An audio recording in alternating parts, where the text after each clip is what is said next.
All right, so we had for our group the agility t-test between exercise science and non-exercise science majors. Starting off, we found our correlation of coefficient. For all students, it ended up being 0.4715, but for exercise science students, it was actually higher. And this just kind of shows that it was more accurate for exercise science students compared to non-exercise science students, as non-exercise science students had a correlation of coefficient of 0.3911.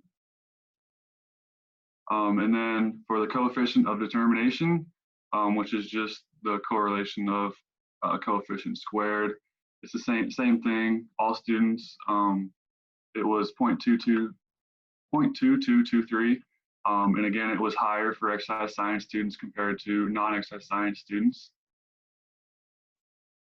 And since all of those numbers were smaller than the critical values here that we found from the book, it means that they were all significant. So whether it was all students, just exercise science students, or just non-exercise science students, it was all the data was significant. And here, when we really look at non-exercise science versus exercise science students, we have found a total of 36 exercise science students and 29 non-exercise science students. These numbers are slightly different compared to the numbers that everyone else had, just because there were 3 students that did not do the t-test. So that's the only reason, that's the difference for that. And this is not statistically significant because our probability was 0.296, which is smaller than the probability that we had. So this is a graph comparing the IFAS values and t-test values to, first off, all students. So the blue is the IFAS values and the orange is the t-test values that were converted from the times. The average for the IFAS was just over 3. I think it was like 3.01. And then the t-test was about 2.25, somewhere around there. So the IFAS values were higher than the actual t-test times. And then this one's the same thing, except it's exercise science students. One thing to note with this one, though, is that the t-test values, so the actual times, were higher than all students, so they had the higher of the average between the two. And a little bit similar difference between the IFAS values and the t-test compared to all students. Again, this is the same thing, except non-exercise students. T-test values were lower, but the difference is about the same.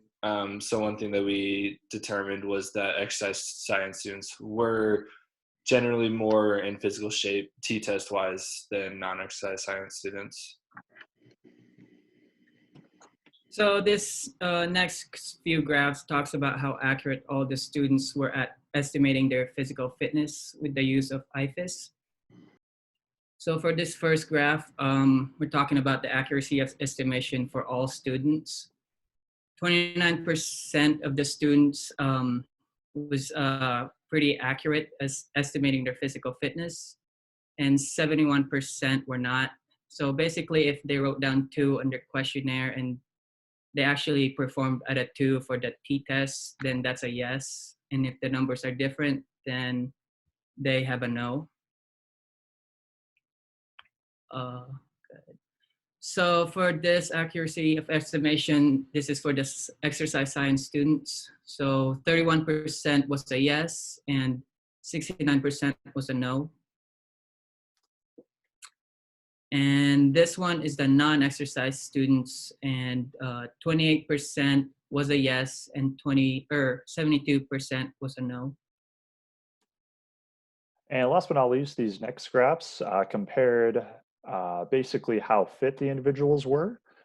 So for this first one, for all students, about 22% had a 1 for their t-test rank, which is the lowest rank. About 29% had a 2 second. 43%, the most in this category, had about a 3 for their agility score. And 6% of all students had a 4, which is the fastest in the agility group. As we can see right here in the exercise science group, we have a little bit different ratios. 14% had a 1, which is the lowest score yet again. 36% had a 2, 39% had a 3, and you can also notice that 11%, a little higher than the average combined, had a t-test score of 4. And as you can see in this one as well, for non-exercise science students, we don't know if there's statistical significance or not, but because of the fact that they did not, nobody scored a 4 in the actual t-test, you could say the exercise science students were better. But yet again here, 31% had a 1, the lowest score on the agility t-test, 21% had a 2, and 48% had a 3, and yet again 0% had a ranking of 4 in their t-test. And that is our presentation. Thank you.